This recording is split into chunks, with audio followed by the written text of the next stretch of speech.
Good afternoon, everyone. My name is Chris Cathers. I'm the Executive Director of the Kentucky Arts Council. And on behalf of the Kentucky Arts Council staff and board, I want to welcome you to this afternoon's Creative Industry Summit Series session, Kentucky Literary Voices. Before we begin and do introductions, I would like to take a moment to do a land acknowledgement. And a land acknowledgement is a formal statement that recognizes the unique and enduring relationship that exists between Indigenous peoples and their traditional territories. Today, we stand on ground occupied by ancient peoples whose history has been lost, but whose legacy remains. The evidence of these ancient people can be seen all over Kentucky through the mounds and artifacts left behind.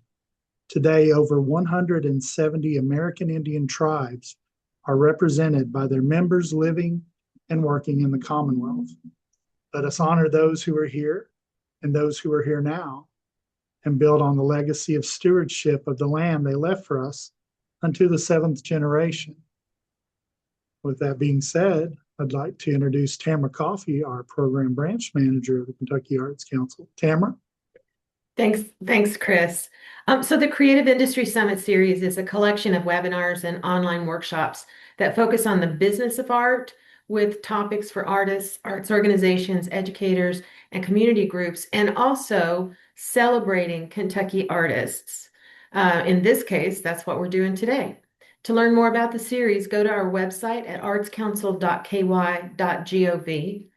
Most of our webinars are recorded and can be viewed on the KAC YouTube channel. This webinar should be live in about a week. So if you want to go back and check it out again, or you want to share it with friends, please do. Join us for our next Creative Industry Summit Series webinar, Finding Funding Grant Search Basics for Artists, with Dr. Winter Fong of the University of Kentucky Department of Arts Administration. You can register for that on the Arts Council website. So to get started, Kentucky's Poet Laureate for 2025 and 2026, Kathleen Driskell, is an award-winning poet, essayist, and teacher, and the author of 6 poetry collections. Kathleen is professor of creative writing and chair of the Naslin Mann Graduate School of Writing at Spalding University, and she currently serves on the editorial board of the University Press of Kentucky. As Poet Laureate, she continues to meet with groups and classes around Kentucky and has launched the podcast Kentucky Writer's Notebook, highlighting contemporary writers across the Commonwealth. You can find that on her website. Finally, you can join Kathleen for a writing workshop at Pine Mountain State Resort Park in a couple of weeks, May 8th through the 10th. Check the park's website for more information. Joining Kathleen today, we have David Harrity. David's poems and essays and erasures have appeared widely, including in Pleiades, Ecotone, and Ninth Letter. The author of 4 previous collections, he is the recipient of an Emerging Artist Award and an Al Smith Fellowship from the Kentucky Arts Council. He lives in Louisville. Leatha Kendrick grew up on a southern Kentucky farm, daughter of a veterinarian and a high school economics teacher. Her poetry and essays appear in anthologies and journals, including Appalachian Journal, Good River Review, Kansas City Review, Red Branch Review, and Southern Poetry Review. She is the recipient of 2 Al Smith Fellowships, as well as the Sally Bingham Award from the Kentucky Foundation for Women. In 2025, her work was honored with the Judy Gaines Young Book Award. Sorry, that's the Judy Gaines Young Book Award. Her 6 poetry collections include And Luckier from Accents Press and Interior with Poplar from Madville Publishing. And we learned today that Leatha has just been recognized by her alma mater as oh, Leatha, you'll have to explain that. I've forgotten what the exact wording was. It's the University of Kentucky English Department 2026 Alumna of the Year. Yay. Little did I know back when I was in grad school. And then finally, we have Shauna Morgan. She's a poet, scholar, and associate professor of creative writing and Africana literature at the University of Kentucky. Her poetry has appeared in A Gathering Together, Interviewing the Caribbean, and A Literary Field Guide to Southern Appalachia. and her debut collection, Ground Provisions, was published by Peepal Tree Press, in the United Kingdom.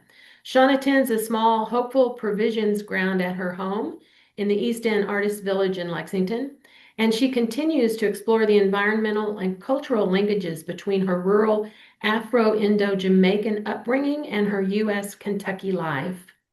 Kathleen, take it away. Oh, thanks. Thanks, Tamara. Thanks very much. And thanks to Leatha and David and Shauna for being here today to help us celebrate National Poetry Month. And pretty soon, next Friday on April 24th, we'll be celebrating Kentucky Writers' Day, which always is a big occasion across the state with lots of readings and celebrations and acknowledgments of other writers. So when the Arts Council asked me if I would do this webinar for Kentucky Writers' Day and for National Poetry Month to commemorate all that, they said I could pick whomever I want to talk to. And so I picked three of my favorite poets among many poets here. So thank you, Leatha, David, and Shauna for being here with me today and taking time away from everything that you're doing, not the least of which is writing and trying to think about poetry. So you're some of my favorite Kentucky poets. So I really appreciate you being here. So I thought we would get started.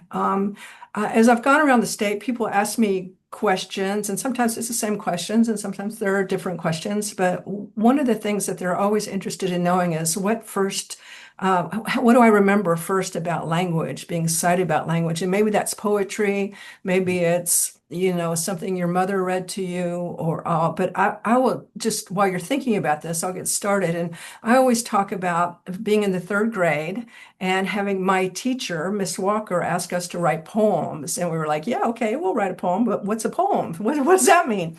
And so I wrote my little poem and I handed it in to her, and she kind of looked at me in a way that I didn't really understand until much later.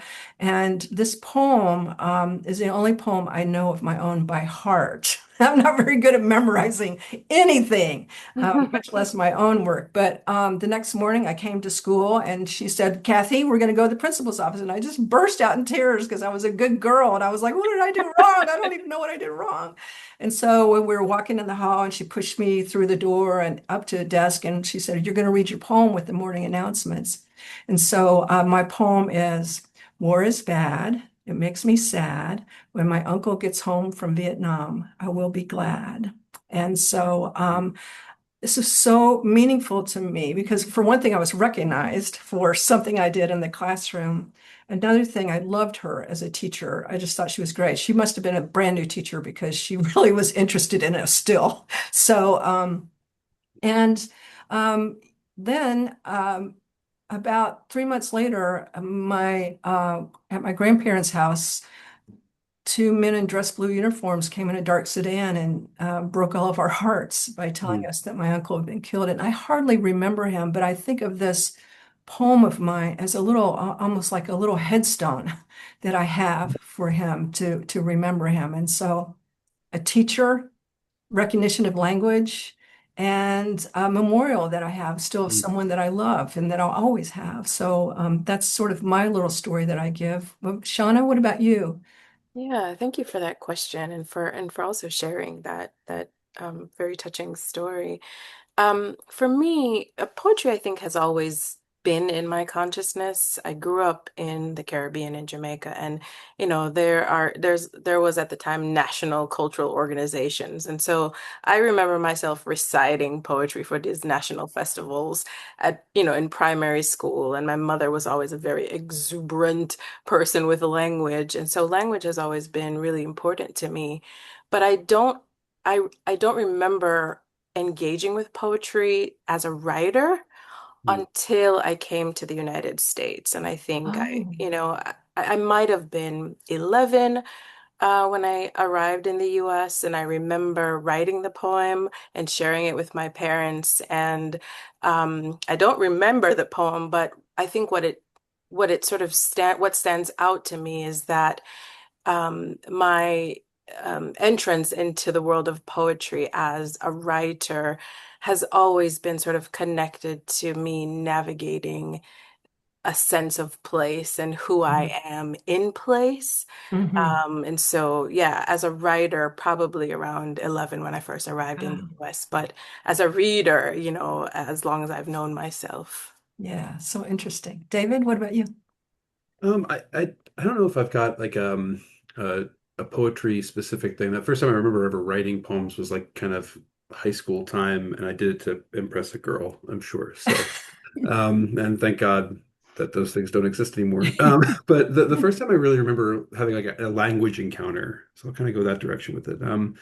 My grandfather, who we affectionately called Doc, was in both theaters of World War II, and he was also an amateur photographer. He came home with two things that I found in his office. One of them was a book of photographs that he had taken while he was in both these theaters, and amazing photographs, amazing history. But I remember his handwriting. His handwriting is very distinct to me as a child. And the script that he wrote in, and he also had a typewriter that he would write poems on, also for a girl, Elsie, his wife, my grandmother, and I remember just loving the feel of that typewriter and seeing letters be made right in front of me, right? So I think that those are probably like the real like kind of tactile moments that I've got in my mind about encountering language and Yeah. realizing it's something that people like also just they can just create it, right? They can just sit down and name things and write things, and so that's kind of where I think that Yeah. my memory goes. Yeah, they're astonishing moments, aren't they? When Yeah, these little black marks mean something. I mean, when does that yeah, happen into our yeah, yeah. brains? When do we figure that out? That's amazing. Wild. Leatha, what about you? Thanks, David. Well, You. it's funny because this sent me looking, and it's weird. We've downsized a couple times, so then you decide what you want to keep. And I think I always, had the sound of language and the sound of language play in my head. And one of the reasons is this is a mother goose that was actually copyrighted in 1916, belonged to my grandmother. We literally chewed it. Can you see those teeth? I mean, talk about tactile sense of language. There you go. And then I have this book that, and it's torn, and my grandmother inscribed it to me What's it when I say? was We can't about read it. I can't 6. read it. It says, it's 11/7/1956. Won't we have fun reading all these lovely poems, Grandmother Mm. Roman? Hmm. And so I remember sitting in her lap and her reading these poems. And of course, it's illustrated. And, Mm. Robert Louis Stevenson is very distinctive, iambic, rhymed poetry. And then on our on our bookcase at home is the best loved poems of the American people. I didn't understand for a long time. This is my dad's service number. He was in World War II. He was a POW, and he would tell us that he sort of survived. He was in solitary confinement. He was actually in a political prison for a while because he was an airman, shot down and captured with the Free French. So they wouldn't recognize him, as a Wow. soldier and send him straight to the POW camp. But Right. he recited poetry to himself when he was in solitary. And so, but all of that was in the atmosphere. But when David talks about the marks and connecting them with, I didn't connect that this was something I could do, And then my third grade teacher asked us to write a poem. And of course, I had these poems in my head. And she also had us do drawings. And I love those oil pastels, I think is what she had us. And so my first poem was called Autumn in Kentucky. And it's so funny because, Shauna was talking about landscape and sense of place. And, you look back and you kind of put it all together because landscape is really still, when you were talking about questions we might talk about, and one of them is what connects you to Kentucky in your writing? Well, the landscape, and that's still there, but I hadn't really thought about it until I thought, well, there's my first That's right. poem, and I That's was right. drawing the hills and the trees, so. That's right. It makes me think of, I heard someone talking recently that is poetry dead and whatever. But, thinking about your father's experience, I mean, people, when they're celebrating in weddings or the birth of christenings or whatever, and, or going through grief or going through tragedy. I remember 9/11. You don't reach for a novel. Hmm. You try to find a poem, there's something really consoling about it. Yeah, Yeah. so that's what that reminds me of in part. So before we get too far along, I'd love to hear you all read a poem from whatever you'd like to, your latest book, or you know, um, just whatever you'd like to share with anybody. So would you read a poem, Shauna, from your Sure, book? sure, yeah. Yeah. This is from Ground Provisions. And I'm reading a poem from the final section, which is really sort of anchored in Kentucky. This is New Provisions. I step through the yard, toes combing the damp grass, my feet in adjuration toward the provision ground where plots of dirt darken beneath dew, waiting for the sun to stretch this morning's promise across the sky. I pull deeply a breath of life, as if this inspiring could make me understand what the air is whispering about seeding and rooting, and when and how to ready difficult soil for planting.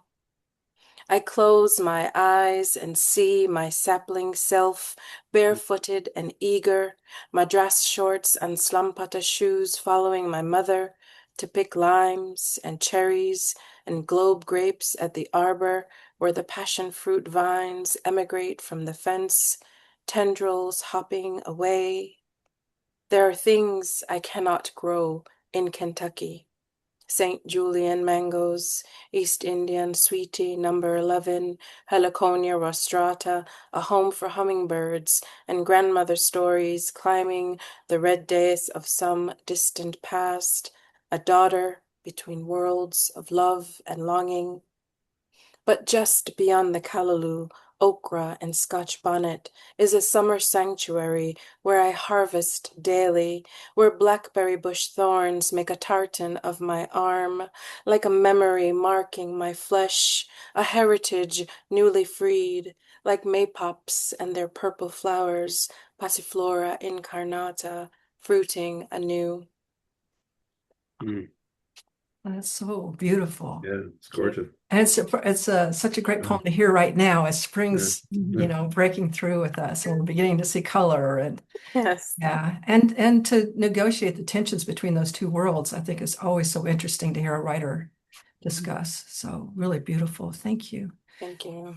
David, what about you? Yeah, I'll read something, kind of maybe responding a little bit. Sean, that was such a rich poem. Oh my Yeah, it was gosh. amazing. So much sensory stuff going. I'm going to read a poem from, give me one second to find it. I'm going to read a poem from a new manuscript that will be coming out in print this summer. So I've got it here as a manuscript. Noctuary, coming out with Accents Publishing this summer. So watch for that. And this poem is really about family and about the deterioration of family and then finding family again and rebuilding. So there's a lot of poems in here about my parents and my my life, my kids, my relationships, and one of the things I think that is for me compelling about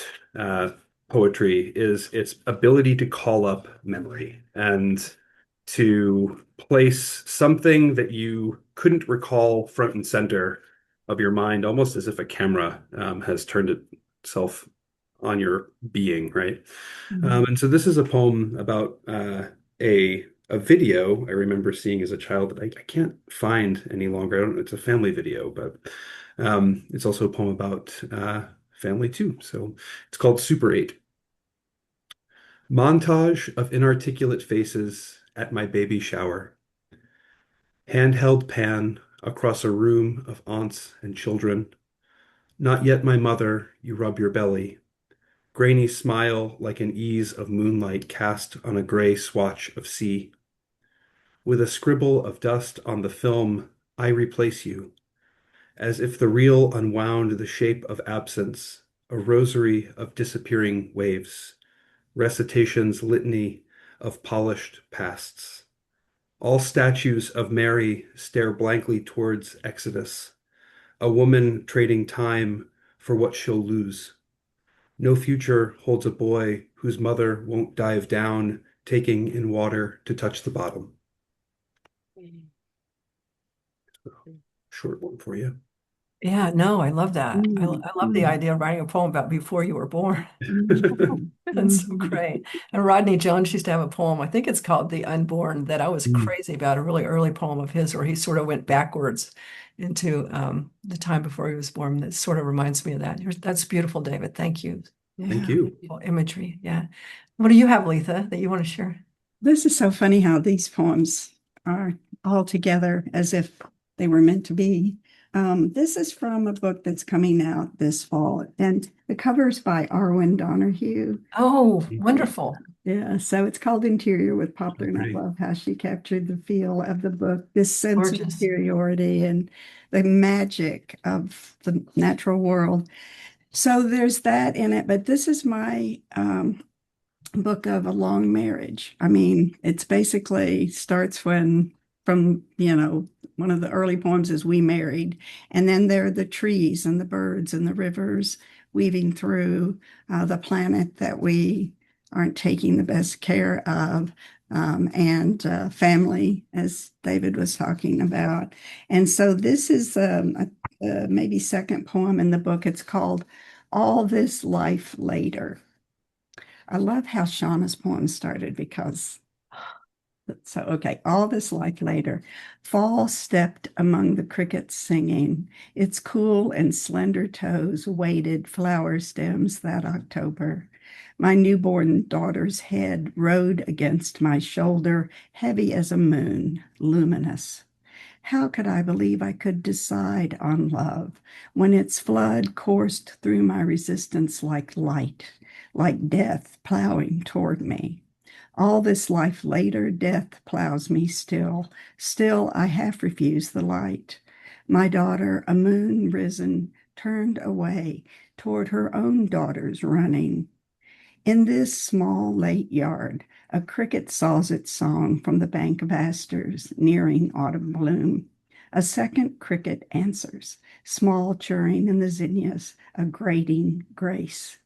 Love is always a decision, and everything depends on the tiring hand that cups a heavy head, on the deliberate softening of the clenched jaw. Soon I will be a stone given back to ground, dust taken up by air, though bits of me swirl deep in my daughter's daughter leaping forward. All I have is this: storms and hatred, fire and melting poles, this weight of love to cradle, to choose against the will that would set it all down.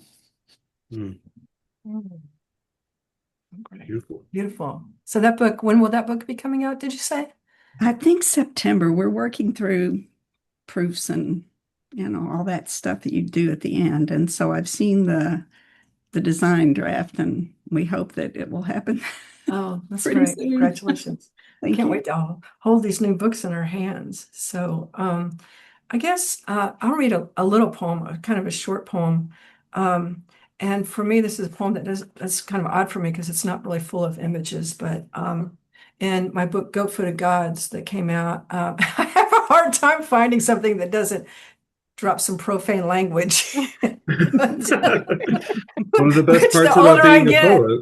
the more I want to do for some reason. We'll let it all loose. So, but it's somewhat about the cryptid that's the goat man that's supposed to live in our neighborhood, and is supposed to sort of push people off the trestle that's down the road on Public Road, which is about 8 stories high in the middle. But at the and there have been several young people who have died trying to look for the goat man because a train has come and knocked them off that trestle.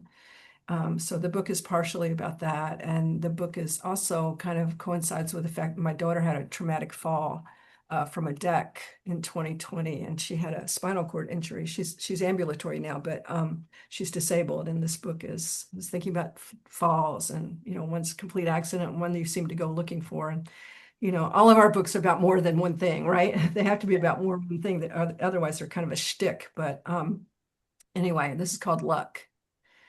She was living in Lexington. We were living in Louisville, and we got this call. Luck. Your father and I said nothing as we drove an hour to the hospital. What could be said but small prayers to gods we do not believe in? And if we did mumble prayers, what images of comfort could they offer? Yesterday, I remember thinking we were so lucky. I remember thinking that felt like a curse. Mm. So that's a poem that I have that I can read because it doesn't drop any bombs in this sort of public space here. But I kind of want to talk, since it's National Poetry Month. I mean, what do you all think people get wrong about poetry? I'm hearing this all the time, So David, what do you think people get wrong about poetry? Oh my gosh, that it can be hilarious and funny. And that's something that I really, really appreciate about lots of voices writing in this particular moment. That there's a wryness and a humor, a silliness sometimes, a surreal kind of silliness. And I'm really drawn to poems like that and writers like that. And so I think that obviously you made the comment about when there's a tragic thing or a joyful thing, we reach for a poem, right? And I don't always think that people think when there's a funny thing, we should make it into a poem. Right. And I like it when people do that. So Yeah, I do too. I do yeah. too. Shauna, what about you? What do you think people get wrong about poetry? Yeah, I've been thinking a lot about readers of poetry, and maybe also it's because I spend a lot of time in the classroom too. I always hear like, oh, poetry is so hard, or I can never understand it. And I think that there are many ways to experience a poem, to interpret a poem. And I think that's one of the things folks get wrong, is that the idea that it's just so inaccessible, when really it is just full of possibility, right? And if we could just break down that apprehension, there would be so much to find in the world of a poem. Yeah, I've been going into high schools a lot lately, and I'll take a short little poem. There's a Jane Kenyon has a lot of short little poems. We looked at one, David, when I was at Campbellsville, Yeah, yeah. and I was asking them, what do you think this means? What do you think? And they knew it all. They knew it all. They knew the literal, but they also knew the figurative. They knew what was happening, but they just hadn't taken time with it, or not them necessarily. But I think people often think this is short, so I should be able to get it in a second or two, the time that it takes to read it. And the thing that I love about poetry is that you get called back to it and can find more and more. What about you, Leatha? What do you think people get wrong about it? Well, I'm with Shauna. I mean, as having taught for, goodness me, decades now, and one of my favorite classes I ever taught was a graduate course, which was a creative writing course for teachers who had to have an arts elective. And so I was teaching in Prestonsburg, and these were it was through Moorhead. And so these teachers came in and they were all like, we don't want to do this. And, we ended the semester. They got me a cake over at Food City that said "The Moment of Change" is the only poem on the top. But, it was like, it's this idea that it's impenetrable, that it's some kind of code, it's too hard, I can't do this. And it makes me think about art, visual art. which I love, and which, you don't have to know all these terms. You don't have to know anything. You walk up to it and you look at it and you say, what do I see? What do I hear? What's happening here? And if you can do that, if you can just say, this is just something like Shauna was saying, to be experienced, so you experience it. And then you see more and more, as you were saying, and you already know. You've just kind of shut yourself out by saying, oh, can't do that. Mm. Letha, it seems like you and I are on the same frequency because I was thinking, as you began speaking, I was thinking visual art. And that's, I think that's a wonderful example. And, you know, if we approach, most times when we go to a gallery, I think the majority of people only spend a few minutes, right, looking at a work of art. But if we force ourselves to engage for a longer period of time, it can be such a wonderfully transformative experience. And I think it's the same with the poem, right? Yeah. We really allow ourselves the space to engage deeply. Yeah. Yeah. And wondering, not be afraid to wonder about Oh, something. thank you for Yeah. saying Slow that. down. Yeah. Yeah. I Slow down wonder and what just, that is. I wonder, yeah, curiosity. Yeah, Yeah. just out of curiosity, right? I think, Shauna, when I go and see it, like I love art that's not representative. I love art that has some abstractions to it. But I know a lot of people think, what is this? And sometimes I do too. But sometimes I'll find myself looking at a corner, just getting caught up by a corner of the painting and just think that is just so interesting. And I think it can be a line of a poem. If you Yes. enjoy a line of a poem or an image in a poem, that's enough. You don't need to be quizzed on the whole thing, right? You don't need to have that kind of fear. Absolutely. Yeah, I find myself explaining a lot because we were talking about flood subjects. I'll let you all talk about that in a minute, but I find my flood subject is mortality, and that is I've just always been interested in mortality and questions of religion. I'm not a believer, and so I just think it's interesting to think about what makes us immortal. Then I've just always been, and I live next to a graveyard. I mean, it's just following me around, this idea of mortality.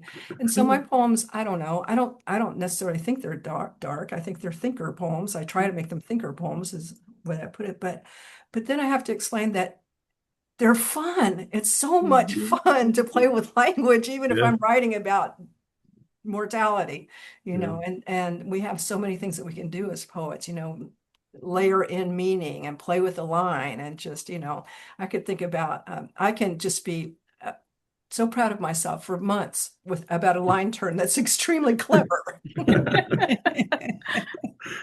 Yeah. Yeah. That can be deeply satisfying. I Yes. understand. Yeah. Exactly. Yeah. It is. It's so much fun.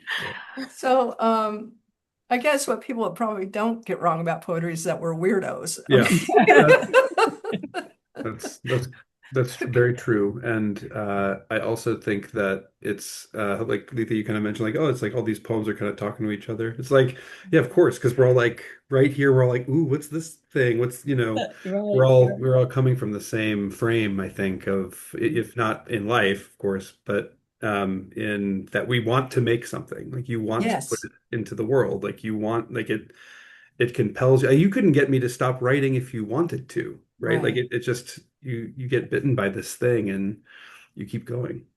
Yeah. I always talk about we're just made a certain way. I Hmm. mean, human beings are made to make things. Hmm. We create things, and we're like the only species. Maybe years from now, people will be like, those dumb human beings thought that animals couldn't make beautiful things, but we make things just because they're beautiful. Hmm. I mean, sometimes they have other utilitarian purposes too, but we want them to be beautiful. And other species don't really spend, a beaver doesn't really spend a lot of time trying to make a beautiful dam. They just want it to work.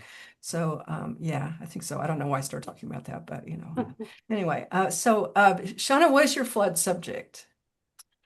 I would say that I am sort of obsessed with thinking about heritage, lineage, and ancestry. And often I can't get away from the earth and the body. So all of that, I think, yeah, the my sort of pursuit and inquiry about lineage and ancestry and heritage always somehow seems to happen through the body Mhm. or the world, the earth. Right. Yeah, I can't get away from that. Oh, that's so interesting. I guess I should have said before for folks out there that lead subject is the way that Emily Dickinson talked about the obsession of her subjects, what she couldn't stop writing about. So that's why I'm using that term. So Letha, what do you think your flood subject is? When I saw that question, you kind of sent some questions that I'm like, and I thought, I'm not even sure what she's talking about. And then I wrote down love. And I thought, well, that's trite. Everybody loved poetry, but it's not. And now I'm thinking about the poem I just read. There's so many, it's about relationship and what binds us and how does it bind us? And is it in that poem that I just read, I'm saying it's a flood of feeling I can't stop, but it's also a decision.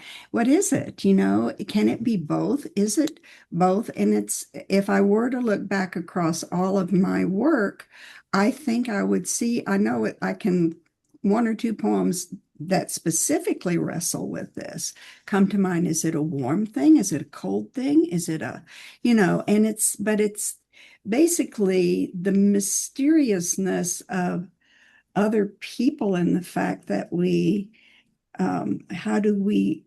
fact being in relationship. David mentioned that about his book, and I think all of my books circle that too. But I think the bottom line is, what is love really? Right. Oh, yeah.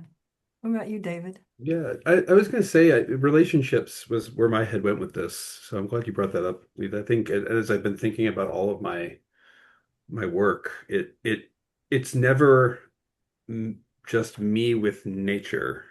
Um, it's kind of weird. I'll have to go back and like really look at this, but it's always me and someone else with nature, or me and the thing in front of me that I'm communing with in some way, whether it's a person or a creature or something. So like I've noticed in my work, I guess, that I'm really fixated on relationships. Sometimes that's domestic, sometimes that's corporeal or sexual or whatever it might be, but it that's really the core of what I kind of keep revisiting and kind of what mystifies me, I think, about being a person walking around in the world. It's like, oh yeah, people just like talk to you. Like they just talk to each other. People go to a concert and they don't know each other and they sing the same thing, right? And they like, I don't know, that to me is just so like enchanting that we come together and drift apart and engage in the same things. And so yeah, relationships I think Yeah. are really, it's my thing. Yeah, it strikes me that we're all kind of, we may talk about it in sort of subtext or a Mm, subcategory or whatever, but yeah. we're all talking about connections with other human beings. I remember hearing my colleague and friend Silas House lecturing some students, and he does not remember this. And I talk about it all the time in front of him. It's like, did I say that? I'm like, yeah, you did. But someone asked him, why are you writing about death? And why do you always write about death? Why do you always write about much mortality? So of course my ears, Yeah. pricked up there. And he said, I think when we're writing about death, we're really writing about love. And I Mm, think that's true. And so I think we're all really writing about love. And what is mm, creativity but the spirit of love, right? Making something yeah. for someone else. That's Mhm, mhm. that's what I say when it comes to grief. I feel Mm, that grief is in my Yes. poetry is you know, is a demonstration or some sort of illustration of love. mm, Yes. Absolutely. Yeah, I think you're exactly right, Shauna. I feel the yeah. very same way. So, okay, so here's like a technical question, all right? Those are all esoteric, but I always get asked when I'm talking to people, how do you know when a poem is finished? So I have a snarky answer and then I have a craft answer. But the snarky answer is when I get tired of fooling with it, then it's done. But Mhm. I have an answer that I use with my students too. So, but Shauna, when do you know when a poem is done? Everybody wants to know this. When is the poem finished? Oh my goodness. That remains a perpetual question for me because I thought I knew, based on sort of some point of satisfaction with the work. But I'm not sure. A few weeks ago or last month, the saxophonist and composer Emmanuel Wilkins was playing at the Singletary Center. And there was a conversation earlier in the day, and he talked about exhausting his craft, like when he's working, how he knows, if he's composing something and he's playing it to the point of exhaustion and sort of as a way to sort of pursue whatever the thing is in its perfect form. Mm. And I kept on thinking about that in terms of my writing. Like, do I do that? Or is it just like I feel satisfied with the poem, or have I exhausted all the possibilities of this work? And so that's something I'm thinking about. I don't know if I have an answer, right? And Right. my students will probably laugh at me because I ask them, and there are things that I say, but I'm not sure. I'm not sure, but I'm really intrigued by this idea of sort of exhausting. And maybe that's the beating it to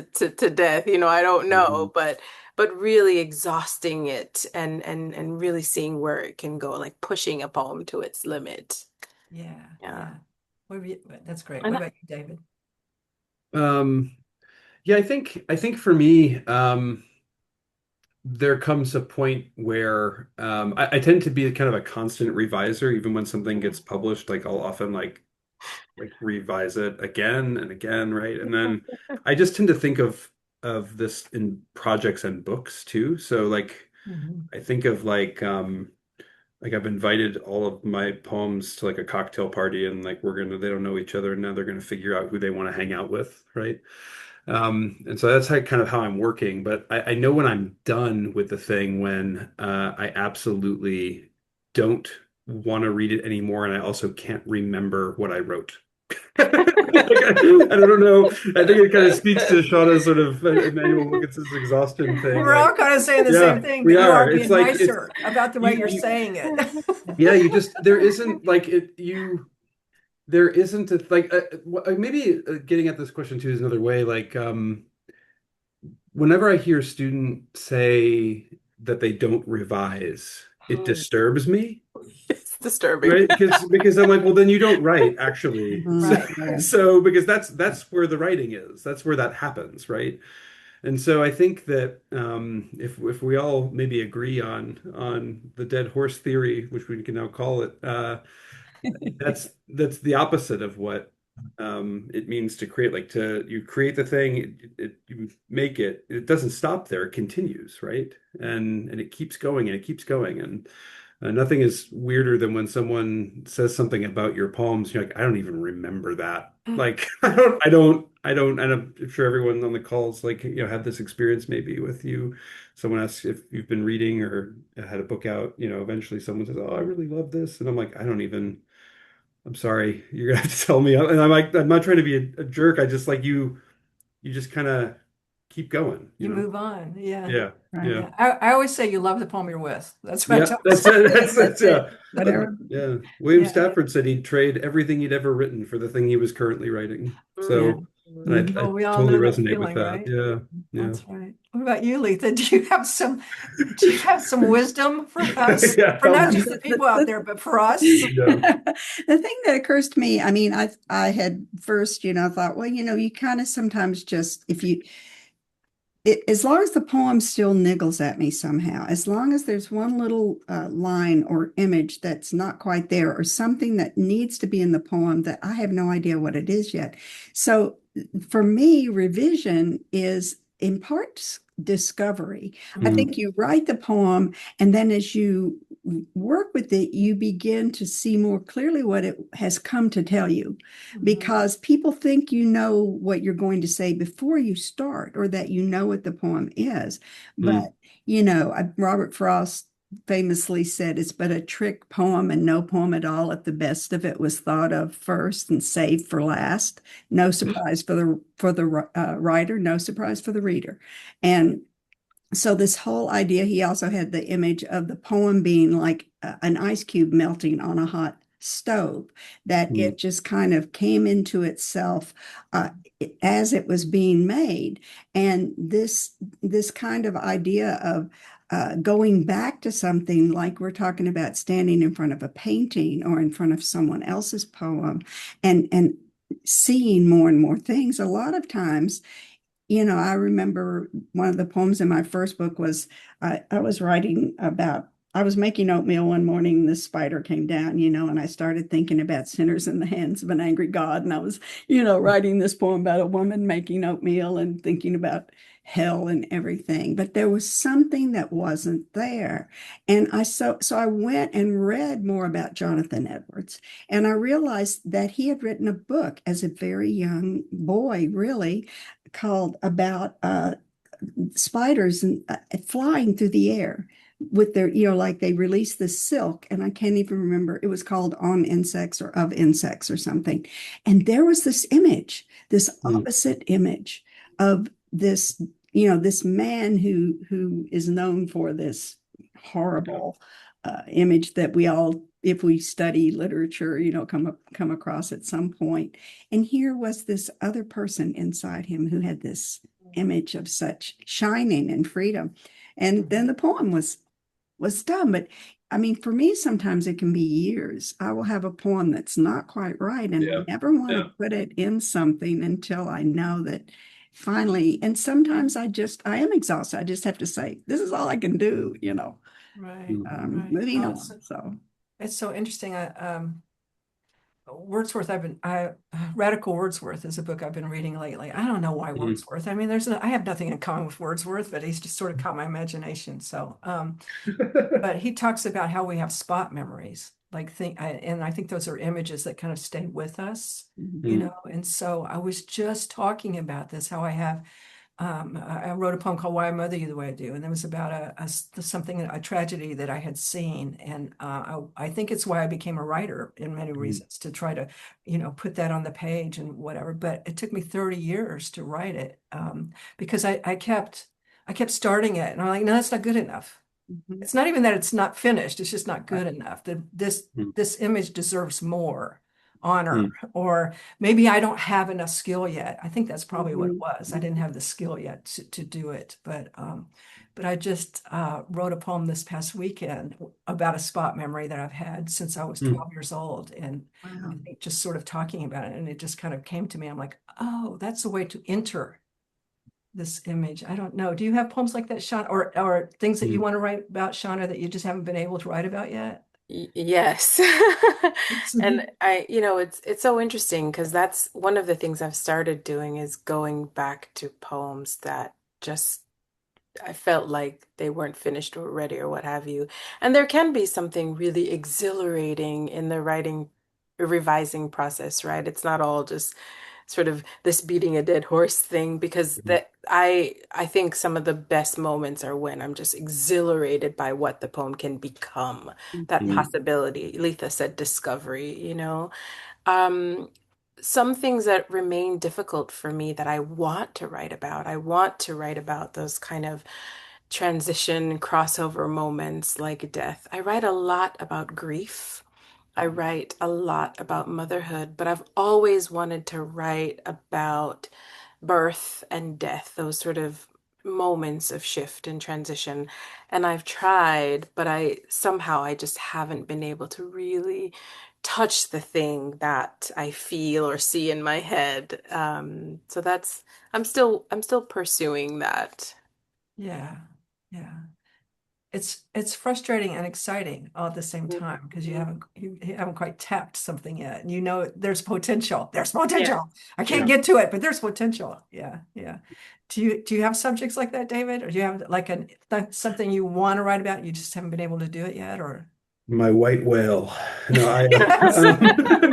I don't know, there's a particular relationship that I'd really like to write about. And every time I kind of go and try to do that, it, it, it doesn't feel right. And I don't know why I can't do it. And I keep trying to come at it. I've been trying to do this for the past, 5 years, and it it always kind of falls flat. And so that's something that I think about in my work. Is you said something to the effect of you kind of catch up to the thing that you're trying to write to, right? I always think that there's just times where I'm not ready, right? And Yeah, yeah, yeah. maybe I Mm. need to it needs to sit. I need to mature. My abilities need to mature. maybe they need to become more simple. Maybe I'm putting too much on it, like Yeah. could be a lot of things. So it's just sort of like with if you have kids right before you're about to have a baby, everyone's like, "Oh, are you ready? Are you ready?" And it's like, well, does it matter? Like, this is going to happen, right? And I feel like that with writing sometimes, like there's this inevitability thing that happens that as long as you make space for creating, those subjects are going to eventually get addressed, right? You're Yeah. going to find your way into them.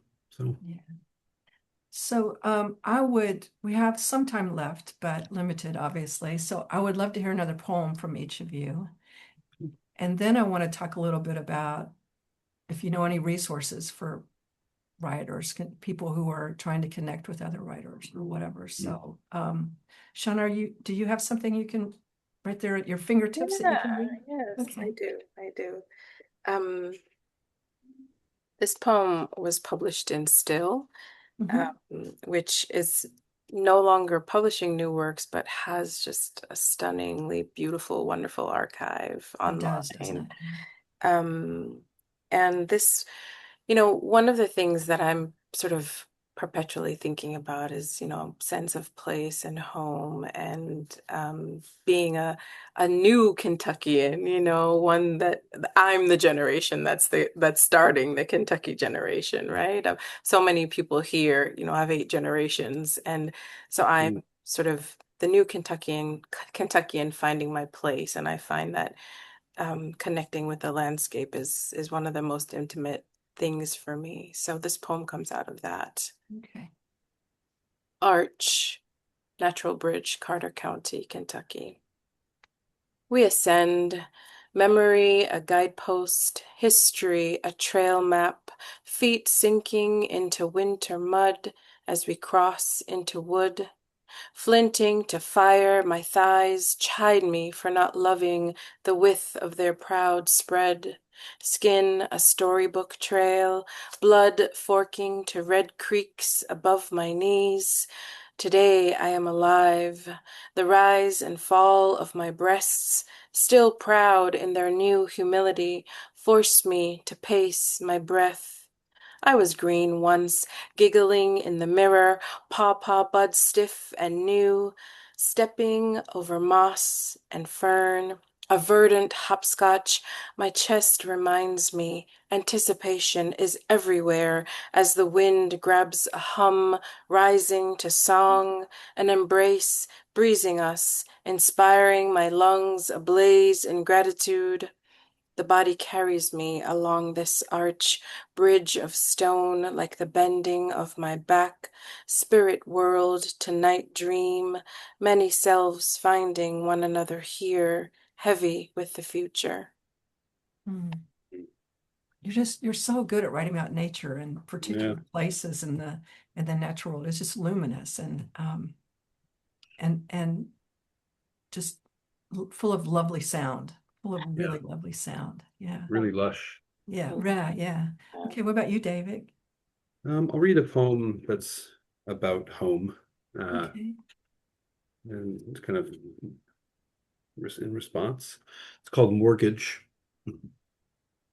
There's always a debt, and this one is only satisfied by the end. We became adults overnight, room by room, space enough to hold a future. Show me an imperfect thing, and I can name the kind of affection that built it. For me, nothing was exact. Measuring my errors in beige tile and pale trim, garden rows and scattered seeds, I never kept track. I tried to caulk it clean, paint it over, know the blooms. Each morning you and I were new. Hello, goodbye, see you soon, until we forgot what we owed. Each evening, sweeping dust in the hall and tidying up before bed. It's pathetic, but true. Every house has a story where lives start and stop, but no home can name a beginning or end. We never finished paying. Instead, we split it, walked away, and left behind a cellar of garden veg and fruit, jar after jar after jar, for a family we hoped would make better use of what we couldn't preserve. Mm. That is a gorgeous poem, David. I love the way you extend that metaphor Mhm. of Thanks. the home. And I'm a sucker for good old metaphor. I just am. I still am. So whenever I hear it and hear it done well, I have a great appreciation for it. That is a really beautiful poem about a relationship, of family, and breaking up, coming Yeah. together and breaking up. Yeah. But Home, just the home, the idea of home and the structure, the physicality of it. yeah. Yeah. Leatha? I'm going to read a poem called Gravity. I think it was in Good River Review. Think so. It was recently published. I'm pretty sure that's where it is. So it's called Gravity.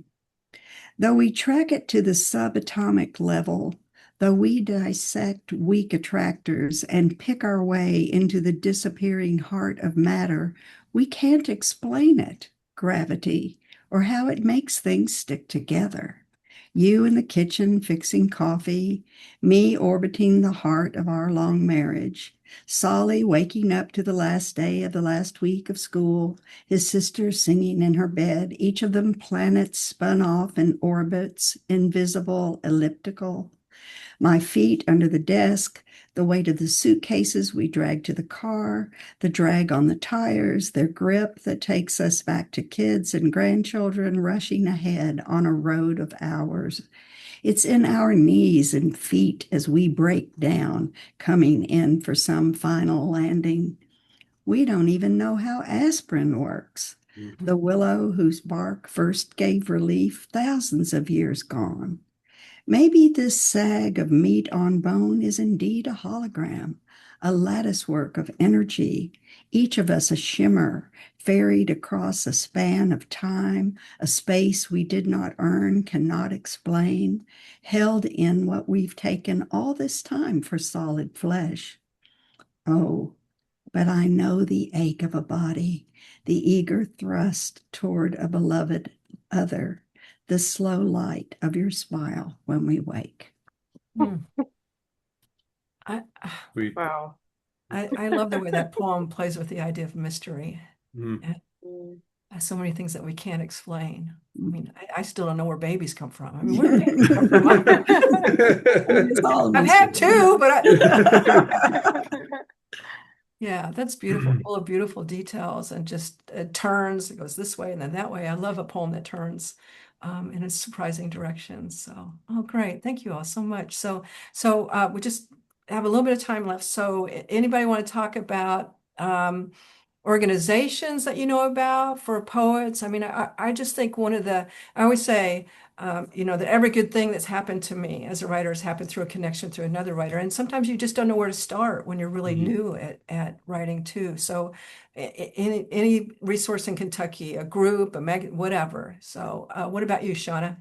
Yeah, as a new Kentuckian, someone who recently arrived here, I was really fortunate to connect with a group of women of color. There's this wonderful organization, Bloodroot Inc., started by LaTanya Jones and Tanya Torp. Women of color writers coming together to write what is. The group is called Yeah. Writing What Is. And it was just, I wasn't new to writing, but I was new here and desperately needed a writing community and found this wonderful, home for women of color.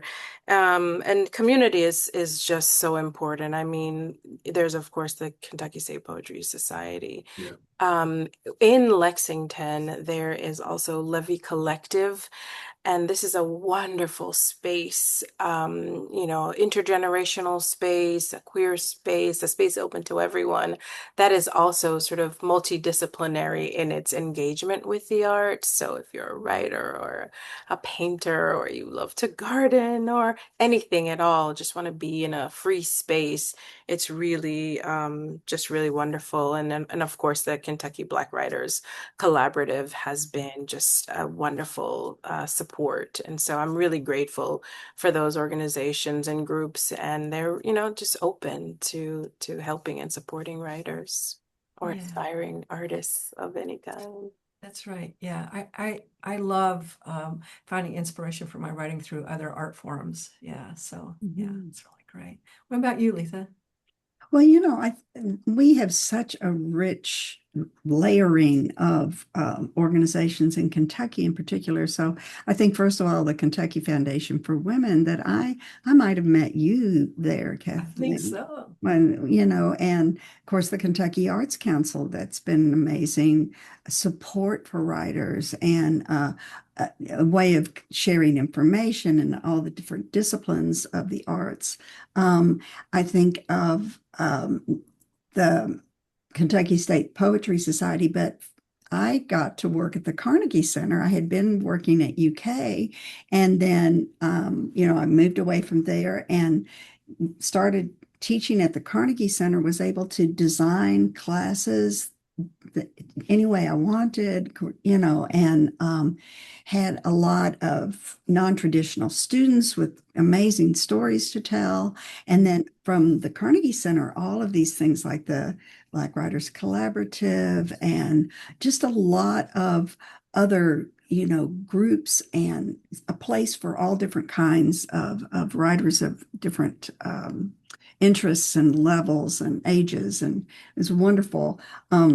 And I don't know, as far as a place to go for retreats, lately, I mean, we used to have some more than what we have now. I remember going to the Mary Anderson house back when you could do that, but the center at Nobbs Haven, which KFW and is partnering with now for retreats at the Loretto House, and the Sisters of Loretto. That's a wonderful place to go for quiet time working, or with your writers group, or and then just, I always tell my students in workshops, if there isn't a group, make a group. You've met each other, you know each other's work a little bit. So there's been a lot of groups. I've made different groups, and I'm in like 3 different groups now. One of them from back in the late 80s, one of them fairly recent. And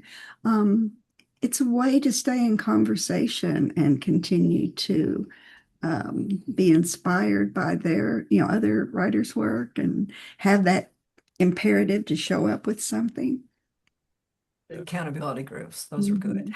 Yeah. I have to say, that's great. Those are great resources. David, you have ideas you could share? Yeah, I mean, I think everyone in the state is able to leverage some of the resources that were just made. I know Carnegie also is one of my favorite places. I love teaching there. For a while, they were doing online things. I'm not sure if that's still going on. So if you're in a remote area, that's a great resource. Here in Louisville, we've got a couple of reading series that are wonderful. Speak Social here is great. We also have Sarah Ben Books, which is kind of a satellite for lots of things. But I don't know, we've got several MFA programs in the state, and I would suggest, like, if you're looking for someone to kind of be like-minded, show up to their free events, show up to whatever is open to the public, and talk to people and put yourself out there. I mean, I've been in a writing group we're in our 9th year now, meeting every other week. We have it tonight, actually. And it's pretty intense. And it's the most life-giving thing I can, but it happened just because people just started saying something what you said, Leatha. It's just like, hey, what do you do with your writing? And we started a group, and it just kept going. So it's so important to meet people and share your work and publish it and put it out there, and give it to people. So that's how you make friends if you don't talk to strangers, Right. I heard someone say the other day that we're introverted. Or we are introverted, but our work needs to be extroverted. Our work needs to get out there. So, yeah, I just found out, I'm embarrassed to say this, but I just found out because I was asked to speak there this past weekend for a big group of writers called the Bluegrass Writers Coalition that I didn't know too much about.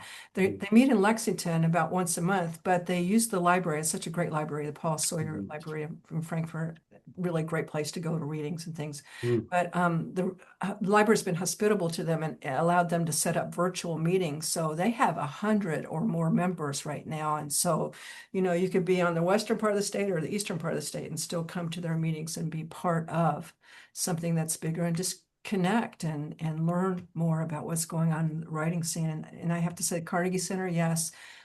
We have a reading series with 21C, their art museum in Louisville. Yeah. It's called Spalding at 21C. And it's a wonderful series because downtown, the curator comes in and talks about the art that's there in the exhibit. And then we have a reading afterward. And I love the way those two things to go together. Poetry at the Table in Lexington is a particularly great collective. Blood Root, I think, in Moorhead is so we have maybe a couple organizations with that name, but that's for young people and adults. They're a collective for writers to come together. But in terms of magazines in the state, we have Good River. We're just going live with our issue next week. I'm very excited about that. It's an online magazine from Spalding, from our students. Our students work on it.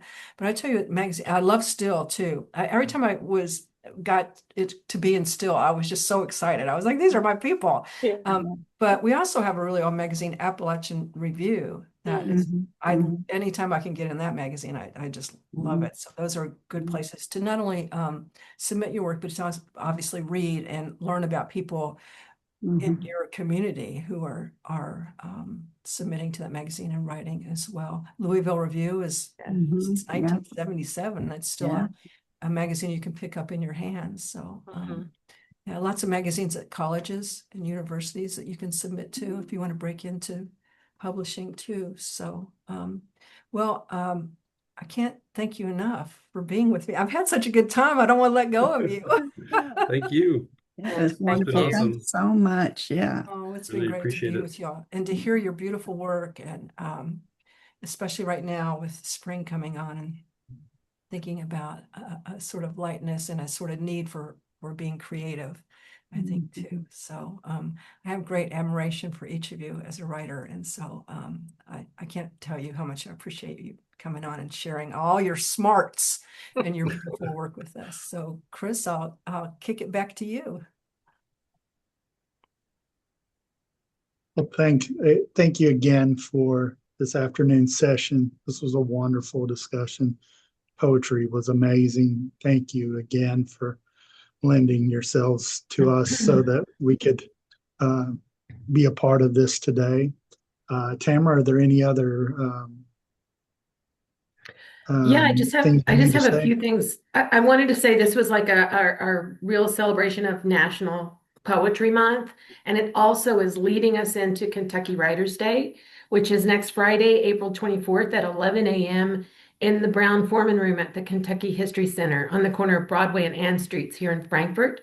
Kathleen's going to be there, along with former poets Laureate Richard Taylor, Joe Servant, Sina Jeter Nasland, Maureen Moorhead, and George Alla Lyon, and the current Kentucky Youth Poet Laureate, Esme Morris.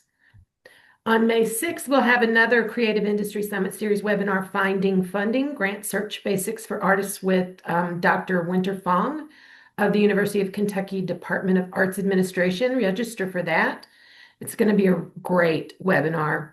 And finally, the Arts Council is accepting nominations for the 2026 Governor's Awards in the Arts. It's the Commonwealth's highest honor, recognizing outstanding achievement and contribution in the arts. Nominations must be submitted by May 31st, and you can find more information on our website. I just want to thank everybody for being here today, all of our poets on the front side of this, and all of our poets and writers on the back side. I wish you all could see the list of people who have been in this audience, because it's pretty impressive on its own. So thank you everyone for being there. We really appreciate both sides of this event today. Thanks for joining us. We look forward to seeing you soon. Take care. Thanks to the Arts Council, always. Yeah. Thanks to the Arts Council. Couldn't do it without you. Thank you.